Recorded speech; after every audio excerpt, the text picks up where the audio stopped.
এটা আমার একটা প্রশ্ন। না না বুলু সাহেব, আপনাকে এই কারণেই আমরা এখন উন্মুক্ত করে দিয়েছি। ঠিক আছে স্যার, আপনার যে দাবি, আপনার যে পরামর্শ, এটা কিন্তু এটা আপনার স্যার, বিটিআরসি গ্রহণ করেছে, তাই না? ঠিক আছে, তো এখন আপনি ছিল স্যার, এইজন্য আমি এটা বললাম যে ঘটনা আমি এটা দেখছি। বলেন, এখন বলেন। এখন প্রশ্ন আছে স্যার, এই যে আমি 4টা কার্ড নিয়ে আসছি বিভিন্ন কোম্পানির, যেখানে লেখা আছে 2 দিন মেয়াদ, 19 টাকায় 2 দিন মেয়াদ।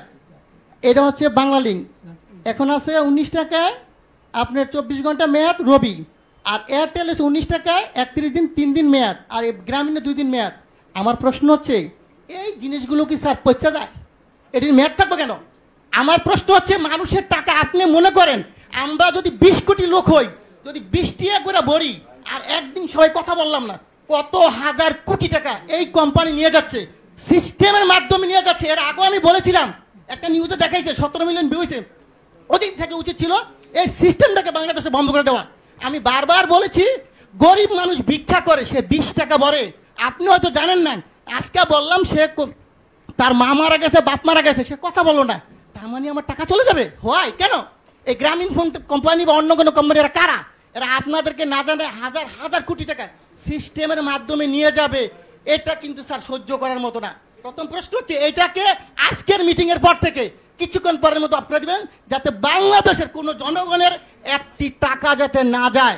এটা আমার দাবি। কত হাজার কোটি টাকা আপনি এই ব্যবসাটা আমাকে দেন, লাইসেন্সটা আমাকে দেন। আমার যে ব্যবসায়ী আছে 15 লক্ষ বাংলাদেশ, আমি কিন্তু লাইসেন্সদারি প্রতিষ্ঠান, আমার এফবিসিসির মেম্বার। এই লাইসেন্সটা আমাকে দেন, আমি বাংলাদেশে ব্যবসা করি। এই টাকা আপনার সরকারি খাতে কত টাকা লাগে আমি দিব, এই কোম্পানিকে পাচার করার জন্য দিব না স্যার। এই জনগণের টাকা পাচার করে তারা নিয়ে যাবে, এটা আমি দিতে রাজি না। যদি আমাকে মেরে ফেলেন কোনো আপত্তি নেই। সো এই টাকা পাচার করার কোনো সিস্টেম নাই স্যার। আরেকটা জিনিস আপনাকে বলবো স্যার, আপনি যেটা আজকে পেয়েছে আমি ভাগ্যবান যে আপনি শুনবেন। আমরা যখন এই ব্যবসা শুরু করি 27 টাকা কমিশন ছিল, 27 টাকা। তার সরকারি কর্মকর্তা যিনি 2000 টাকা বেতন পেয়েছে, তার বেতন এখন 20,000 টাকা। কিন্তু এখন কত স্যার? আমাদের কিন্তু সেই 27 টাকাই রাখছেন। আমাদের কি কমিশন বাড়বে না স্যার? আমার প্রশ্ন হচ্ছে আপনারা অবশ্যই একটু কমিশনের ব্যাপার ব্যবস্থা করেন, যে যাদের একটু ব্যবসা করে তারা। আমরা সবাই শিক্ষিত ছেলে স্যার, এখানে প্রায় 15 লক্ষ ব্যবসা করি।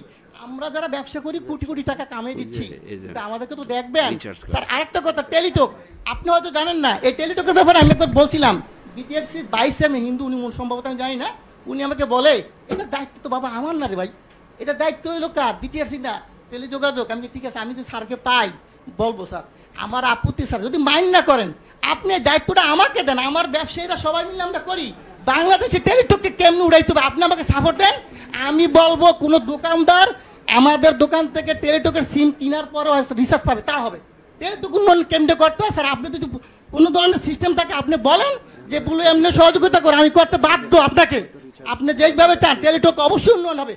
টেলিটককে গ্যাফরাইকে, আমাদের দেশি প্রতিষ্ঠানকে গ্যাফরাইকে অন্য কোম্পানিকে উড়াই দিমু, আর এরা টাকা পাচার করে নিয়ে যাবে স্যার, এটা মেনে নেওয়ার মতো না। অবশ্যই আমি চাবো, আমি অনেক কথা বলতাম স্যার, কিন্তু আজকে বললাম না। এই বিষয়টা আমি চাই যে আপনি টেলিটকের উন্নয়ন করেন, দেশের টাকা দেশে থাকুক। আর এই গ্রামীণ কোম্পানি বা অন্যান্য কোম্পানি মিনিট যে সিস্টেম করে নিয়ে যাচ্ছে, এটা